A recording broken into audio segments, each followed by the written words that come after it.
La próxima vez que viajé a Nueva York lo hice en un estado de ánimo diferente. No era ya el hombre animado de la sencilla misión de ayudar a 7 muchachos involucrados en un proceso por asesinato. Pero si tengo que hacer algo más también, me dije a mí mismo, quisiera tener una idea clara de la labor. Era como una visión que flotara en la periferia, fuera de mi comprensión, como un sueño a medio recordar. Solo sabía que esa visión estaba relacionada con alguna ayuda específica y que yo debía prestarles a los muchachos como Luis y sus amigos. Mientras tanto, no quería dejar pasar oportunidad alguna de establecer contacto de nuevo con la familia de Luis. Se había pronunciado la sentencia. 4 de los muchachos habían sido sentenciados a prisión, incluso el mismo Luis. 3 iban a ser puestos en libertad.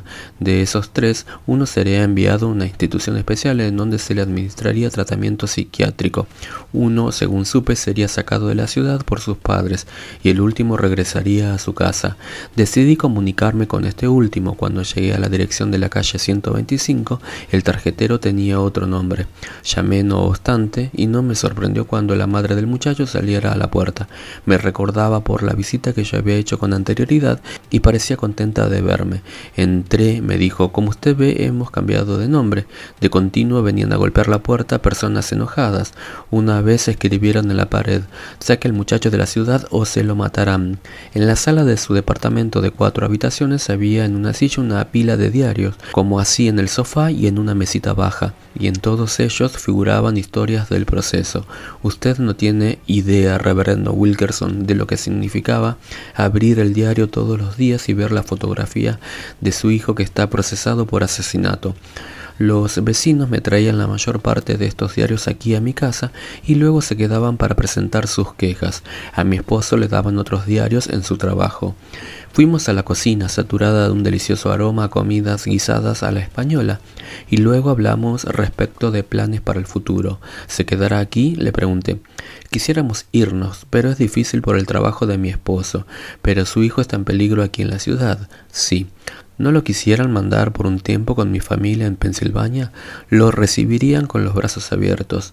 No, dijo la pobre mujer mientras revolvía la comida. No, cuando mi hijo salga de la cárcel lo sacaremos probablemente de la ciudad, pero lo enviaremos a casa de unos parientes. Nadie lo verá, será como uno que jamás ha vivido. Cuando salí de allí media hora después, me volví para decirle adiós en la puerta y vi la escritura que aquella madre había mencionado, garabateada con tiza amarilla en la pared. Alguien había tratado de borrar lo escrito, pero aún podía leerse. O se lo matarán. De manera que una vez más me vi impedido de establecer contacto con los muchachos de la pandilla de Luis. Quizá debía llegar a la conclusión de que existía un propósito en estas puertas cerradas.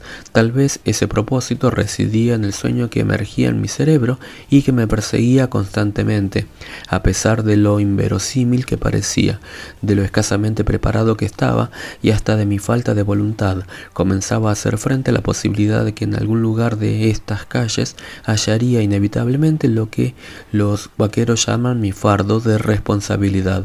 Señor, dije, al dejar la zona de la calle 125 y regresar a mi coche, si tienes tú un trabajo para mí en este lugar, enséñame cuál es.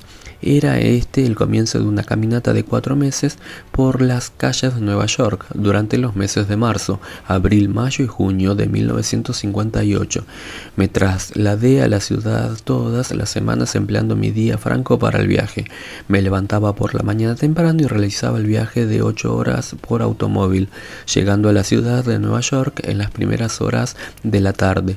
Luego, hasta muy entrada la noche, caminaba por las calles de la ciudad para regresar de nuevo a mi casa en las primeras horas de la madrugada.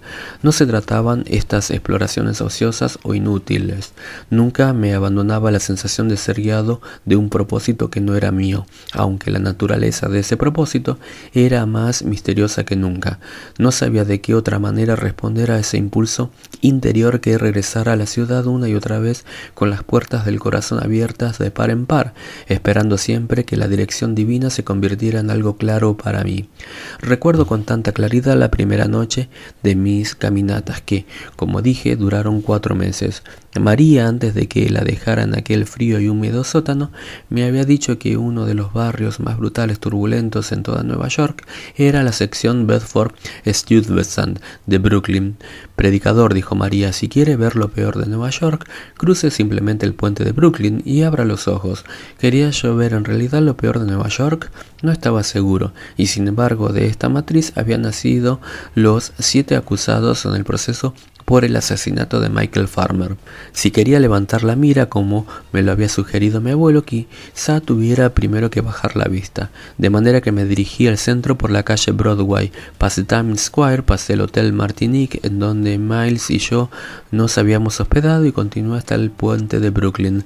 Ya del otro lado conseguí la dirección del distrito Bedford-Stuyvesant de un oficial de policía. Fue así que me interné por primera vez en el corazón de una zona en la que se supone se cometen más asesinatos por metro cuadrado de tierra que en cualquier otro lugar del mundo. Que poco comprendí, al manejar mi coche tímidamente por las calles, que este territorio me sería algún día tan familiar como las tranquilas calles de Phillipsburg. En el distrito de Bedford-Stuyvesant había recibido otras familias responsables de la clase media que vivían en edificios de 3 pisos bien cuidados con jardín al fondo. Hoy se han convertido en un gueto habitado por gente de color y puertorriqueños. Era aquella una noche de marzo de frío inclemente. Cuando llegué al barrio tuve que manejar varias cuadras antes de encontrar un lugar para estacionarme, porque la ciudad procedía con lentitud en limpiar aquí las calles y la mayoría de los coches estaban congelados por el frío junto al cordón de la vereda entre grandes montones de nieve gris. El caminar era un trabajo difícil en aquella agua-nieve fangosa que me llegaba hasta el tobillo y sobre montones resbalosos de desperdicios. Solo caminé por las calles de arriba para abajo, observando, escuchando y palpando la vida a un nivel que, desde la seguridad de mi hogar en las montañas, jamás había soñado que existiera. Un borracho yacía tendido en la fría vereda. Cuando me incliné a ayudarlo, me lanzó una maldición. Le comuniqué a un policía que estaba en la esquina respecto de aquel enfermo o borracho caído. El oficial se encogió de hombros y dijo que vería el asunto, pero cuando me di vuelta y miré a una cuadra de distancia, el policía seguía de pie en la esquina sin hacer nada, revoleando la varita. 2 muchachas cuyas siluetas se recortaban en el marco de una puerta abierta me llamaron con modulaciones sugestivas. Jovencito, ¿buscas compañía? Del otro lado de la calle, un grupo de jóvenes estaban ociosos junto a una confitería. Vestían chaquetas de cuero con una curiosa insignia dibujada en la espalda. Quería hablar con ellos, pero vacilé. ¿Me escucharán? ¿Se reirían de mí? ¿Recurrirían a la violencia? Al final no crucé la calle, es decir, no lo hice esa noche. Lo que hice fue caminar un poco más. Pasé bares y tachos de basura llenos hasta el tope, iglesias cuyas fachadas parecían simplemente negocios y destacamentos de policía, y llegué a un enorme conjunto de casas de vivienda con los vidrios de las ventanas rotos, focos de luz destrozados y un letrero roto que decía: no pisar el césped. Semisepultado en una ciénaga de nieve y hollín. Cuando regresaba a mi automóvil oí lo que me pareció 3 rápidos disparos. Luego pensé que quizá me hubiese equivocado, puesto que ninguno en aquella atareada ciudad parecía conmovido o excitado, y ni aún interesado. A los pocos minutos llegué a un coche a toda velocidad acompañado del ulular de la sirena y se estacionó junto al cordón de la vereda mientras hacía resplandecer su reflector rojo. Solo 6 personas se detuvieron a observar mientras sacaban a un hombre de una de las casas de huéspedes con el brazo que colgaba inerte al costado, manando sangre. Se necesitaba algo más que un tiro en el hombro para atraer a una multitud de Bedford-Stuyvesant. Regresé a mi automóvil y después de colgar una vieja camisa en la ventanilla como símbolo de que quería estar a solas sin que me molestara, me acosté. Me tapé con una de las alfombras del piso del coche y finalmente me dormí. Hoy no me atrevería a hacer lo mismo, he aprendido. No es tanto peligro de los malhechores adultos ni aún de los jóvenes, es el peligro que entrañan los chicos. Estos chicos tienen 8, 9 y 10 años y operan en la periferia de las pandillas de los jóvenes. Estos pequeñuelos son realmente peligrosos, puesto que cultivan la violencia en sí. Tienen los cuchillos y las armas de sus héroes mayores y piensan que, usándolas, se hacen hombres. Son los niños a los que temo hoy si tuviera que dormir en mi coche en la calle. Pero a la mañana me desperté a salvo. ¿Fue mi inocencia lo que me protegió o fueron las palabras del Salmo 91 que repetí una y otra vez antes de dormirme? Porque has puesto a Jehová, que es mi esperanza, el Altísimo por tu habitación. No te sobrevendrá mal ni plaga tocará tu morada.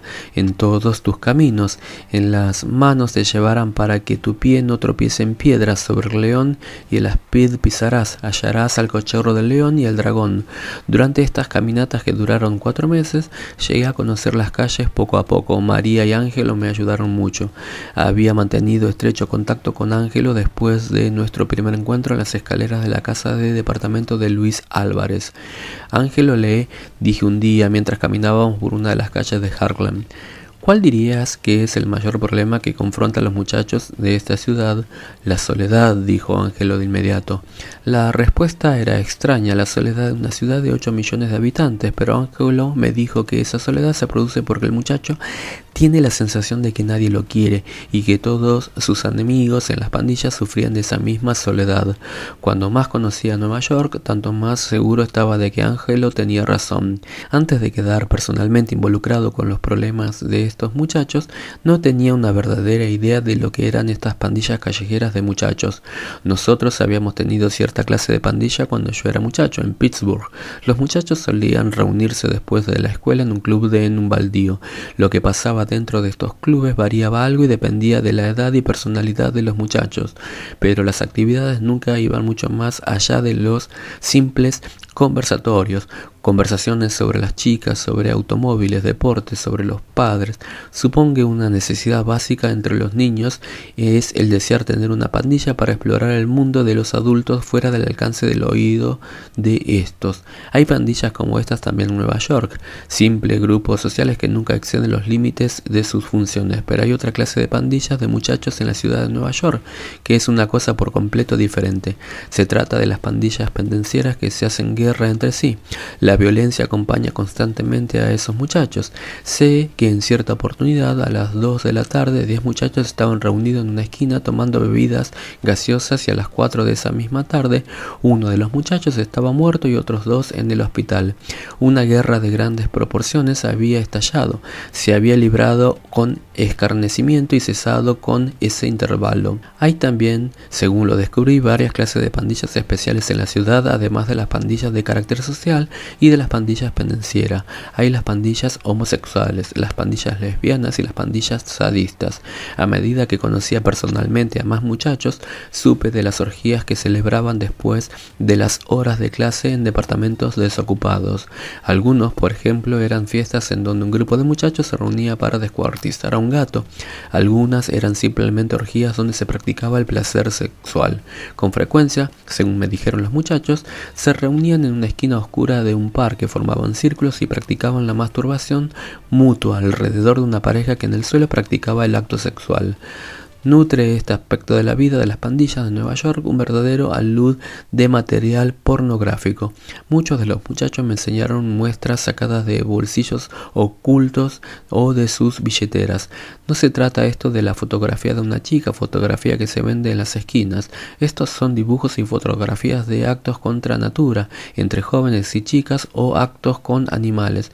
Los muchachos me dijeron que a veces pasaban las tardes en el cuarto del club, situado en algún sótano, imitando lo que veían en los dibujos y fotografías. Por horrendas que sean las peleas, la promiscuidad y los actos inmorales que uno encuentra entre los jóvenes, existe una depravación que supera todo, el ser adicto a las drogas. No pasó mucho tiempo sin que yo mismo pudiera reconocer a los traficantes de marihuana que rondaban alrededor de los patios de recreo de las escuelas. Eran personas audaces y atrevidas. Se expresaban abiertamente respecto de su comercio y me dijeron que yo mismo debía ensayar fumar cigarrillos de marihuana y si estaba interesado en saber de lo que hablaba. Cuando le enseñé a uno de estos vendedores la fotografía que había aparecido de un diario de un muchacho doblándose de dolor en la cama de un hospital, en la agonía del sufrimiento, al privársele de la droga, se me rió en la cara. No se preocupe, me dijo, este tipo tomaba heroína. Un poquito de marihuana no le haría mal. Casi no se distingue de un cigarrillo. ¿Quiere uno? No le hará daño alguno. La marihuana en sí misma no crea hábito, pero conduce rápidamente al uso de era heroína, que es una de las drogas más cruelmente enviciantes conocidas por el hombre.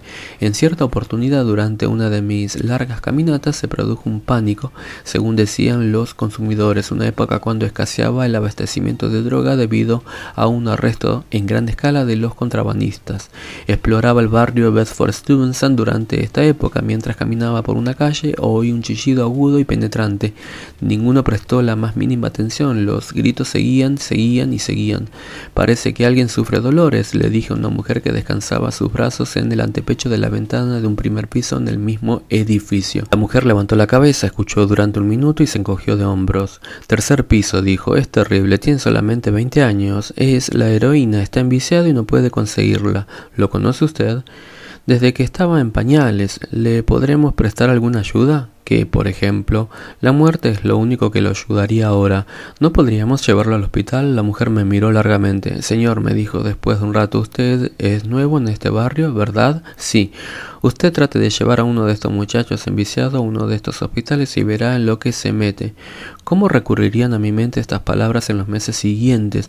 Hay una sola institución oficial en todo Nueva York, el Hospital Riverside, donde puede ser trasladado un joven enviciado. Las dependencias allí están tan recargadas que la entrada a esos hospitales es algo lento o imposible. Si un muchacho no puede ser internado en el Hospital de Riverside, puede elevar una solicitud al único otro hospital en todos los Estados Unidos, en donde un enviciado de Nueva York puede ser admitido, una institución federal de aspecto temible ubicada en Lexington, Kentucky, que se especializa en este problema. Las riñas, los placeres sexuales y el hábito de las drogas, estas eran las manifestaciones dramáticas de las necesidades de los miembros juveniles de las pandillas de Nueva York. Pero como dijo Ángelo, eran simplemente símbolos externos de una necesidad interna más profunda, la soledad. Una sed de que la vida tuviese algún significado. Lo más triste que descubrí en estas largas caminatas fue que metas patéticamente bajas se fijaban estos muchachos. Le escuché a algunos escribir sus ambiciones. ¿Ambiciones? ¿Puede llamarse realmente ambición cuando la meta principal de un muchacho en la vida es conseguir un sombrero nuevo? Uno con ala angosta. Un sombrero es un símbolo para estos muchachos. Más de una vez he visto a un joven tiritando de frío en la calle porque no tenía abrigo, pero en la cabeza llevaba un sombrero alpino que le costó $25, el cual lucía un airoso viaje a través del puente de Brooklyn y entrar en Manhattan, por ejemplo. Esa sí que sería una aventura. Algún día ya habría el modo de hacerlo. Estos muchachos estaban lamentablemente aislados, cada uno actuaba en su propio campo de acción. Me encontré con docenas de jóvenes de Brooklyn que nunca habían cruzado el puente por temor a las pandillas enemigas en Manhattan o Bronx. Gradualmente de todas las visitas comenzó a emergir una pauta. Era una pauta de necesidad que comenzaba con la soledad y que se extendía a través de las guerras entre pandillas, las orgías de placeres sexuales, el hábito de las drogas y que daba cima con la muerte prematura ignominiosa. A fin de comprobar mis propias impresiones, visité cuarteles de policía, hablé con obreros empeñados en obra social, con funcionarios de policía encargados de vigilar la conducta de personas que gozaban de libertad bajo fianza, y pasé muchas horas en la biblioteca pública. Al final, mi impresión total de los problemas que aquejaban a la juventud de Nueva York era de tal magnitud que casi abandono la empresa por completo, y fue en este momento que el Espíritu Santo intervino para ayudarme. Esta vez no acudió en mi ayuda en forma dramática, simplemente me comunicó una idea, aclaró la visión que hasta ese momento había sido como un sueño vagamente recordado. Manejaba mi coche de vuelta hacia Phillipsburg, observando cómo el cuenta kilómetros giraba manteniendo el ritmo de los marcadores de kilómetros de la autovía que desfilaban con rapidez. De repente me formulaba la siguiente pregunta: supongamos que se te concediera lo que deseas para estos jóvenes, ¿cuál sería la cosa mejor que podrías esperar para ellos? Y sabía la respuesta, que debía comenzar la vida de nuevo con personalidades frescas e inocentes de niños recién nacidos, y más, que esta vez mientras crecían podrían estar rodeados de amor en vez de odio y temor. Pero naturalmente esto era imposible. ¿Cómo podrían estos jóvenes entre los 3 y 20 años borrar de sus personalidades las huellas del pasado? ¿Y cómo se les podría crear un nuevo ambiente? ¿Este es un sueño que tú has puesto en mi corazón, Señor, o es simplemente una fantasía de mi imaginación? Tienen que comenzar de nuevo y tienen que estar rodeados de amor. La idea acudió a mi mente como un pensamiento completo, con la misma claridad que había recibido mi primera orden de ir a Nueva York. Y junto con aquella idea acudió a mi mente el cuadro de una casa en donde estos jóvenes podían venir. Una casa realmente hermosa, toda de ellos, en donde serían bienvenidos. Bienvenidos y amados, podían vivir en su casa toda vez que quisieran, las puertas estarían siempre abiertas, habría siempre muchas camas y ropas que vestir, y una cocina grande y espaciosa. Oh Señor, dije en voz alta, un hermoso sueño es este, pero se necesitará un milagro, una serie de milagros de que jamás había sido testigo.